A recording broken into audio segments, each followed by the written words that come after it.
Everyone. तो आप लोग मुझे नहीं जानते होगे, आई एम श्योर नहीं जानते होगे, आई एम श्योर। एंड अभी रात के बज रहे हैं 1:11 AM। तो I just open Instagram today. आज मैंने इंस्टाग्राम खोला इतने दिनों बाद। ऑब्वियसली मतलब मैं नीट की तैयारी कर रही हूँ। नीट की, हाँ, जिसका पेपर इतना लीक हुआ है, अभी इतने कलेश चल रहे हैं, ये सब उसकी तैयारी कर रही थी। अब री नीट का एग्ज़ाम दिया मैंने, उसके बाद मेरे दिन मतलब एग्ज़ाम दिए अभी 4 दिन हुए हैं। मेरे को लग रहा है 4 महीने हो चुके हैं भाई। एग्ज़ाम के अलावा कुछ रहा नहीं है अब जीवन में। मतलब एग्ज़ाम के बाद ऐसा लगता है कुछ है ही नहीं करने को। पूरा दिन फ़ोन चलाओ, फ़ोन चलाने का मन नहीं कर रहा। और वही जब एग्ज़ाम के पहले इतना मन करता था कि बस एक बार फ़ोन मिल जाए, फ़ोन मिल जाए, एग्ज़ाम ख़त्म हो जाए, दिन रात एक कर दूँगी रील स्क्रॉल कर करके। लेकिन मैंने इंस्टा आज डाउनलोड करा रील्स देखने के लिए। इंस्टा रील्स देखने के बाद मेरे को कहीं ना कहीं लगा भाई, मतलब reels are not that bad. कुछ रील्स तुमको मोटिवेट भी करती है। और मोटिवेट की बात नहीं है, मतलब कुछ दिन से मुझे नहीं पता मैं कर क्या रही हूँ अपनी लाइफ के साथ। दिन भर जब देखो इधर उधर पड़ी हूँ, बिस्तर पे पड़ी हूँ, पूरे पूरे दिन पड़ी हूँ, यूट्यूब पे शॉर्ट्स देख रही हूँ। मतलब मुझे भी नहीं पता मैं कर क्या रही हूँ, खाने पीने के अलावा बस शॉर्ट्स देख रही हूँ। रात के 1:15 बज रहे हैं और मेरी आँखें देखो गाइस, आँखें देखो, नींद का एंड नहीं है मेरी आँखों में। और वही नींद के टाइम पे मुझे जो नींद के नशे होते थे मैं बता नहीं सकती। रात के 12 बजते ही मैं सीधा बिस्तर पे जाती थी, घोड़े बेच के सो जाती थी। लिटरली मुझे इतनी नींद आती थी ना उस टाइम पे, मैं बता नहीं सकती। और अभी रात के ऑलमोस्ट 1:30 बजने वाले 15 मिनट में, 1:30 बजने के बाद भी मेरी आंखों में 1% नींद नहीं है गाइस। और मैं इसलिए धीरे बात कर रही हूँ क्योंकि वो मेरी बहन, बीच बीच वाली बहन बोलती हूँ उसे, क्योंकि वो बीच वाली है, द मिडल चाइल्ड। हम 3 बहनें हैं, मैं सबसे बड़ी हूँ, वो बीच वाली है और उससे छोटी एक और है। तो वो बीच वाली सबसे, मैं क्या बताऊँ, मम्मी की चमची है भाई। वो लड़की ऐसी है, मतलब मैं अभी वीडियो बना रही हूँ और उसको थोड़ा सा पता चला ना कि मेरी आवाज़ निकल रही है तो वो सीधा मम्मी को कंप्लेन करेगी, ये तो रात को 1-1 बजे तक, 1:30 बजे तक किसी से बात करती है, इसकी आवाज़ें आ रही थी, इसलिए मैं धीरे धीरे बात कर रही हूँ। तो जो भी है, खैर। तो मेरी मम्मी मम्मी के बारे में कभी और बताऊँगी। तो यार वही है, let's do something with our lifes. अब मेरे को पता है मेरा नीट में इस साल नहीं होने वाला है क्योंकि मेरा स्कोर नहीं बन रहा है अच्छा। और मैं प्लानिंग कर रही हूँ ड्रॉप की, ठीक है, एक और ड्रॉप की प्लानिंग कर रही हूँ। लेट्स सी क्या होता है। I don't know man, I just want to talk to you guys now. और मैं चाहती हूँ भाई, मैं अपने पेरेंट्स की कहानी बताऊँगी अपने नेक्स्ट वीडियो में। मैं चाहती हूँ कि मैं आप लोग को पेरेंट्स मानना चाहती हूँ भाई, कि आप लोग मुझे, आप लोग गाइड करोगे। मुझे नहीं पता, मुझे आप लोग गाइड करोगे। मैं अपने पेरेंट्स से थक चुकी हूँ, मतलब मेरा हो गया मेरे मम्मी पापा से उनकी स्टोरी भी बताऊँगी। तो अब से मेरी सारी जिम्मेदारी आप पे है गाइज। द रीज़न बिहाइंड वो तो आपको पता चलेगा जब मैं उनकी बातें बताऊँगी। चलो बता ही देती हूँ, आज ही बताती हूँ। तो ये शॉर्ट बहुत लंबा हो जाएगा, मे भी मैं ये इसका फुल वीडियो अपलोड करूँगी। आप मेरा फुल वीडियो ज़रूर चेकआउट करो, फर्स्ट फुल वीडियो, ठीक है। ये शॉर्ट्स मैं यहीं तक रखती हूँ क्योंकि ये शायद बहुत लंबा हो जाएगा, इतना बड़ा शॉर्ट अपलोड हो नहीं सकता है ये, तो इसलिए फुल वीडियो ज़रूर देखो यार। मैं अपनी फीलिंग्स आज पूरी बाहर बहा देना चाहती हूँ। मतलब मैं जितना फील करी इस साल, अपने मेरा पहला ड्रॉप था ये वाला, जितना जितना ट्रॉमा मैंने झेला है सब कुछ मैं निकाल देना चाहती हूँ, सब कुछ मैं बताना चाहती हूँ। जो मैं अभी फील कर रही हूँ, जो मैं अभी झेल रही हूँ, सब कुछ मैं बताना चाहती हूँ यार। मैं अपनी पूरी रिस्पॉन्सिबिलिटी मैं नहीं चाहती अपने पेरेंट्स पे होना। मैं चाहती हूँ कि अब आप लोग देखो मेरी लाइफ को, अब आप लोग देखो। तो मैं एक ऐसी बेटी हूँ अपने पेरेंट्स की जो वो कभी नहीं चाहते थे। एक ऐसी बेटी हूँ जो सेल्फिश है, जो ऐसा सोचती है कि हाँ, बाहर निकलना घर से निकलना मैटर करता है भाई। मैं एक बात बताऊँ, मेरी सोच और मेरी जो बीच वाली बहन है वो मेरे से बस 3 साल छोटी है, ठीक है। वो अभी 10th में गई है, 10th में है वो, हाँ 10th में गई है, 3 साल छोटी है। लेकिन उसकी सोच और मेरी सोच कम्प्लीटली डिफरेंट है यार। उसको लिटरली मम्मी ने अपने तरह बना दिया है, अपने तरह बना दिया है उसको। वो लिटरली ये सोचने लगी है कि लड़कियाँ हैं, ऑफकोर्स हमें तो शादी करनी है, हम ये नहीं कर सकते, वो नहीं कर सकते। और मेरी सोच वही है, मैं फेमिनिज्म पे बिलीव करती हूँ, टू बी ऑनेस्ट। हाँ, मैं बिलीव करती हूँ। और मैं ये भी जानती हूँ कि हाँ, मैं लाइफ में अचीव करूँगी, बहुत सारी चीज़ें अचीव करूँगी। और मेरा सबसे बड़ा सपना पता है क्या है, कि मुझे घर से निकलना है यार। लिटरली मैं बताती हूँ, मैं बिल्डिंग के नीचे नहीं जा सकती। आज मैं अपनी 19+ हूँ, आज से 6 महीने बाद मैं 20 की हो जाऊँगी, 20 साल की हो जाऊँगी भाई। 20 साल के होते हुए मेरे पेरेंट्स ऐसे मुझे घर से बाहर नहीं निकलने देते। 1 साल हो गया, लिटरली 1 साल हो गया, एक fucking one fucking year already gone. Drop year मेरा, मैं ड्रॉप ईयर पे पूरे साल घर पे रही हूँ। कभी कभी मेरा मतलब घर पे बहुत ज़्यादा फ्रस्ट्रेशन होती थी, घर पे पढ़ाई नहीं होती थी, मैं लाइब्रेरी जाती थी, लाइब्रेरी से सीधा घर, घर से लाइब्रेरी, बस यही रहा है मेरा। लाइब्रेरी बहुत कम है यार, 2 दिन में जाती थी, 2 दिन में बीमार होकर आ जाती थी। क्यों पता है ये क्यों है, क्योंकि मुझे लिटरली मम्मी पापा ने इतना बचपन से घर घर के अंदर रखा ना। आज 20 साल होने को आए हैं, 20 साल में मुझे अभी तक मुझे परमिशन नहीं है घर से बाहर निकलने, घर से बाहर छोड़ो, बिल्डिंग के नीचे उतरने की परमिशन नहीं है मुझे। यार प्लीज़, ये नॉर्मल नहीं है, नहीं है यार, ये नॉर्मल बिल्कुल भी नहीं है मेरे लिए या किसी भी लड़की के लिए नहीं होगा ऑफकोर्स। मेरे को देख लो शीशे में, क्या रिकॉर्ड कर रही हूँ, जो भी है। तो यार मैं ये कहना चाहती हूँ कि भाई प्लीज़, पेरेंट्स ऐसे क्यों होते हैं, घर के अंदर क्यों इतना दबा दबा के रखते हैं। मुझे लगता है घर के बाहर जाती लड़की बिगड़ जाएगी, किसी के साथ भाग जाएगी। भागना छोड़ो, उनको ऐसा उनके दिमाग में क्यों ये बैठ गया है कि लड़की बिगड़ जाएगी। क्यों बिगड़ जाएगी भाई तुम्हारी लड़की, तुमने आज तक देखा है, तुमने आज तक बिगड़ते हुए देखा है अपनी बेटी को, घर से बाहर नहीं भेजते। और ये बात सच है भाई, जितना पेरेंट्स अपनी बेटी को, जो पेरेंट्स जितना कंजर्वेटिव करके रखते हैं ना, जितना कंजर्व होते हैं ना अपनी बेटी के साथ, उनकी बेटी उतनी हरामी होती है अंदर से। और मैं ये नहीं कह रही मैं बहुत बड़ी हरामी हूँ, लेकिन हाँ, गालियाँ मुझे सारी आती हैं। सेल्फ डिफेंस मैं जानती हूँ खुद का कैसे करना है। Self defence in the sense ऐसे मारा पीटी वो सब नहीं आता मेरे को ऑब्वियसली, लेकिन हाँ मैं जानती हूँ खुद को प्रोटेक्ट कैसे करना है बाहर। लेकिन भाई कभी मौका ही नहीं मिला खुद को प्रोटेक्ट करने का। मैं चाहती हूँ प्रोटेक्ट करना, खुद को बाहर निकालना। मुझे नहीं चाहिए पैसे बहुत आपके यार। मैं मिनिमम मतलब मैं ये चाहती हूँ कि मैं मिनिमम से मिनिमम क्या बताऊँ उसको, मतलब वो खर्चे पे बहुत ही कम मिनिमम खर्चे पे मैं दुनिया घूमूँ, मैं बाहर निकलूँ, बाहर दुनिया क्या, मैं अपना शहर घूमना चाहती हूँ भाई। अपना शहर नहीं घूमा मैंने आज तक की 20 साल की उम्र में मैंने आज तक अपना शहर नहीं घूमा है। मुझे नीट, लिटरली नीट तो छोड़ो, नीट क्या, नीट तो अभी मैंने इस साल दिया है अपना एक ड्रॉप है लास्ट टाइम। मैं 12th पास कर चुकी हूँ। ऐसा भी नहीं कि मैं बहुत छोटी हूँ यार, प्लीज़ मुझे बाहर निकलना है। प्लीज़ क्यों नहीं समझते ये बात आप लोग। और मेरे पेरेंट्स को मेरे पे रत्ती भर भरोसा नहीं है। मेन बात यही है, पता नहीं क्यों नहीं करते भरोसा। उन्होंने लिटरली मुझे हर चीज़ पे कंट्रोल कर रखा है और हर चीज़ पे परमिशन, तुम ये नहीं पहन सकती। लिटरली मेरा उन्होंने हाफ पैंट पहनना छुड़वा दिया है। हाफ पैंट नहीं पहन सकती मैं, 2 साल से हाफ पैंट पहनना छुड़वा दिया मेरा। और अभी मेरी बहन आई है। So now it's your responsibility to control me. Control तो मेरे को कोई नहीं कर सकता ऑब्वियसली मेरे घर वालों के अलावा, ये मैं बोलती आ रही हूँ आज तक, लेकिन रियलिटी है कि मुझे कंट्रोल आज तक सब ने ही किया है, सब ने। बट या now I will listen to you guys, मतलब जो आप बोलोगे मैं वो फॉलो करूँगी। और प्लीज़ यार मेरे को क्या सोच लेना मेरे बारे में, क्योंकि मेरे को पता है मेरी ज़िंदगी बर्बाद है इस घर में। मैं अगर उनका सुनती रही मैं बर्बाद हो जाऊँगी। उन्होंने पहले ये होप दी, कि मुझे मैं कुछ बन पाऊँगी।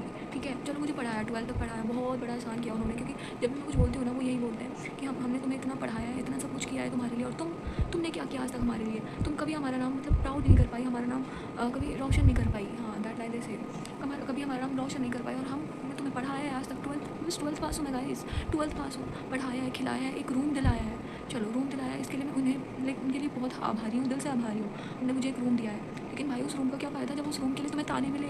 दिन भर रूम में बैठी रहती है, कुछ इधर उधर नहीं करती, किसी से बात नहीं करती। किसी से बात करने जाऊँ मैं बता नहीं सकती, मैं कसम खा के बता सकती हूँ, मैं जब भी बाहर जाती हूँ ताने मिलते हैं, सिर्फ और सिर्फ ताने मिलते हैं कि यहाँ क्या कर रही है, कुछ काम कर ले, या अपने रूम में जाकर कुछ काम कर ले, इधर क्या कर रही है, इधर मत रहो, तुम अपने रूम से बाहर निकलते ही कलेश शुरू हो जाता है घर में।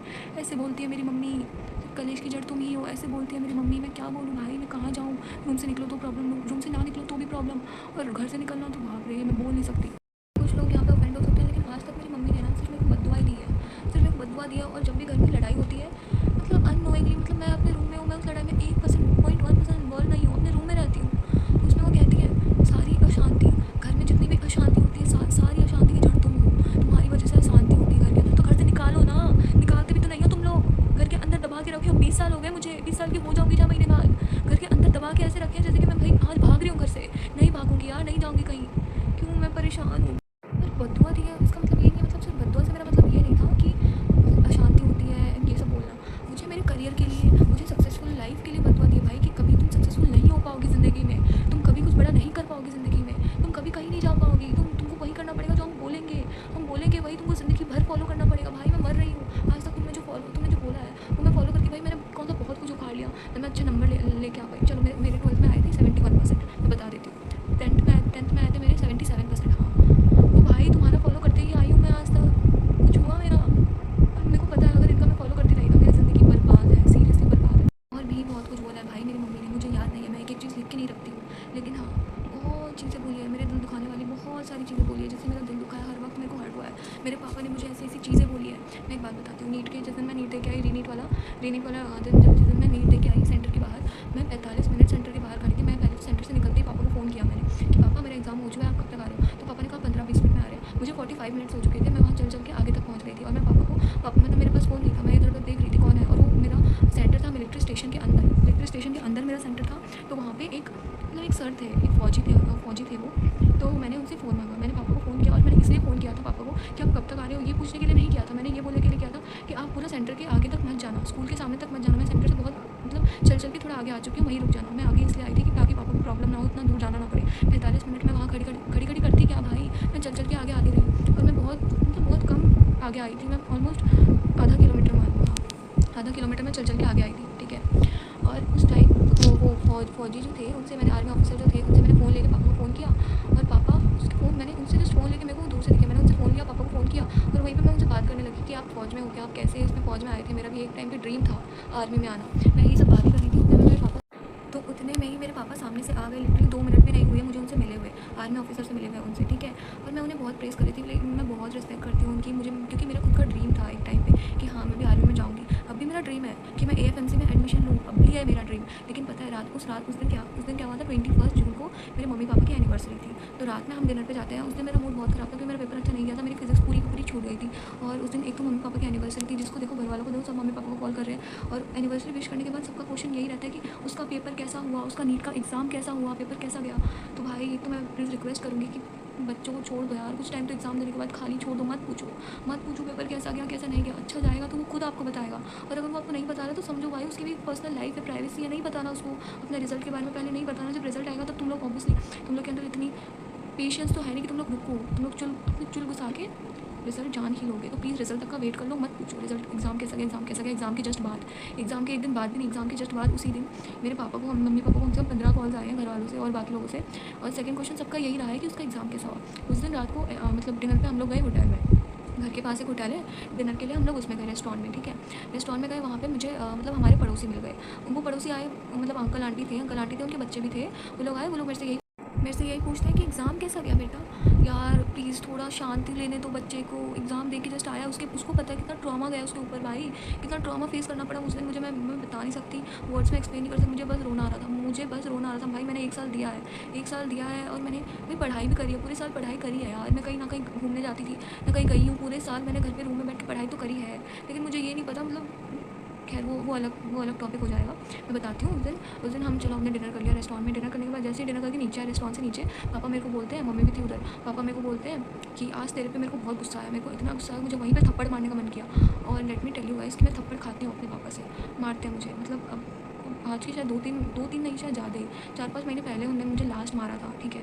वो भी बहुत सिली रीज़न था क्योंकि वो आए थे बाहर से और मैंने उनके मुंह पे तो क्या अपना दरवाज़ा बंद कर दिया था। तो उस वजह से उनको आया गुस्सा कि उनके मुंह पे कैसे दरवाज़ा बंद किया, दरवाज़ा खोल के मुझे चाटे मारने लगे।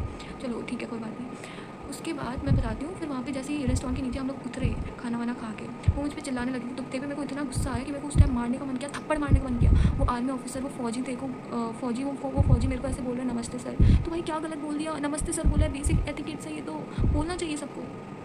इन्हीं सब कारणों की वजह से पता है उन्होंने मुझे खो दिया है। वो मुझे रत्ती फ्रीडम का एफ भी नहीं देते भाई, रत्ती भर फ्रीडम नहीं मिलती मुझे घर से बाहर निकलने की, बिल्डिंग के नीचे जाने की। मेरी बहन 10th में आ गई है, उसे धीरे धीरे समझ आ रहा है कि वो कैसे है, उसे भी नहीं जाने देते कहीं। वो 10th में आ गई है, लेकिन चलो उसे भेजते हैं, मेरी मम्मी उससे भेजती है, उससे काम कराती है घर का, इधर उधर का कुछ सामान लाना होता है उससे मंगवाती है। चलो वो भी ठीक है, बट उससे मंगवाती है, मुझसे वो भी नहीं मंगवाती यार। मुझे पता नहीं मुझ पर कौन सा इतना वो है उन पर, मतलब मेरे पे एकदम भरोसा नहीं करते, ट्रस्ट करती ही नहीं है मेरे पे उन्हें। क्यों ऐसा? मैं उन्हें समझाने लगी कि पापा ऐसा कुछ नहीं है। वो ऐसे मेरे पापा ऐसे बोलते हैं मम्मी को कि मैं जैसे ही वहाँ पहुँचा, ये आराम से उन फौजी के साथ आ रही थी, उस फौजी के साथ आ रही थी। उन्होंने लिटरली ऐसे बोला, उस फौजी के साथ आराम से चल के आ रही थी। जबकि मैं कसम खा सकती हूँ भगवान की, मेरे भगवान की, कि मैं वहाँ खड़ी थी। मैं उनके साथ बिल्कुल चल के नहीं आती, मैं वहाँ खड़ी थी। उनसे फ़ोन लिया, पापा को कॉल किया, 2 मिनट में पापा आ गए थे वहाँ। उनसे मैंने ज़्यादा बात भी नहीं कर पाई क्योंकि वो बहुत जल्दी आ गए थे, मेरे पापा आ ही गए थे ऑलमोस्ट। और वो ऐसे मेरे पे इल्ज़ाम लगा रहे हैं मम्मी के सामने, मम्मी को बोल रहे हैं कि ऐसे उन फौजी के साथ मस्त आ रही थी ये तो, घूम के आ रही थी ये तो। और मेरे पापा ऐसे है ना, उनको पसंद नहीं है, मतलब लड़कों से मैं बात करूँ, मेरा भाई है, मेरा कज़न भाई है, चाचा का बेटा, उससे मैं बात नहीं कर सकती यार। मेरा भाई से मैं बात नहीं कर सकती, भाई छोड़ो, मैं अपनी बहन से बात नहीं कर सकती। बहन के रूम में जाती हूँ, मेरे मम्मी पापा मेरे को भगा देते हैं, बोलते हैं कि नहीं इससे बात मत कर, तू अपने रूम में जा। उनको लगता है मैं उसे बिगाड़ दूंगी क्योंकि उनकी असलियत मुझे पता है ना वो कैसे है एक्चुअल में। मेरे पापा उस दिन फिर मम्मी को बोलते हैं ये तो फौजी के साथ मस्त आ रही थी घूम के, और वो ऐसे बोलते हैं मम्मी को, मेरे पापा लिटरली मेरी मम्मी को ऐसे बोलते हैं कि this line hitted me like anything. मुझे ये लाइन बहुत हर्ट करी क्योंकि मैं खुद बहुत रिस्पेक्ट करती हूँ, मैं उस लाइन में जाना चाहती थी भाई। उन्हें ऐसा तो नहीं बोलना चाहिए था ऑब्वियसली। अभी मैं अगर बाहर बताऊँ उन पर शायद केस हो जाए क्योंकि लाइन बहुत सेंसिटिव है, नहीं बोल सकते कोई ऐसे, कोई फौजी के बारे में, कोई आर्मी ऑफिसर के बारे में। मैं बहुत ज़्यादा रिस्पेक्ट करती हूँ, सैल्यूट करती हूँ उन्हें, आर्मी ऑफिसर्स को। चलो बहुत हो गया आज के लिए, आई गेस इतना टॉक है ना कि आप ही शायद थक चुके हो मेरा सुनते सुनते, लेकिन yes this is what it is. अब मैं उनका और नहीं सुनने वाली। 20 साल की हो चुकी, मेरे अंदर इतनी समझ आ चुकी है थोड़ी बहुत कि वो जितना कर रहे हैं सब कुछ गलत कर रहे हैं मेरे साथ, मेरी लाइफ के साथ। अब सब आप पे छोड़ती हूँ, आप मुझे संभालोगे, आपकी बेटी हूँ मैं अब आपकी। So good night guys. मैं भी सोती हूँ, वैसे 2 बज गए हैं लेकिन मुझे एकदम नींद नहीं आ रही है। 1:59 हो रहा है अभी, 1% नींद नहीं आया यार। आँखों में देखो, मेरी आँखें देखो, 1% नींद है। क्या करूँ मैं यार? मैं रेवोल्यूशन लेती हूँ कल से मैं यार अपनी लाइफ चेंज करूँगी। वैसे भी 6 महीने बचे हैं इस साल के, 6 महीने में मुझे ख़त्म करना है ये जो नीट के लूप में फंसी हूँ ना, मुझे इससे निकलना है अब कैसे भी। अब मैं चेंज करूँगी अपनी लाइफ को कल से। जो भी नीट एस्पिरेंट मुझे सुन रहा है यार, चलो यार करके दिखाते हैं इस बार, लास्ट चांस देते हैं खुद को, करके दिखाते हैं क्योंकि ये मेरा लास्ट और आखिरी चांस होगा।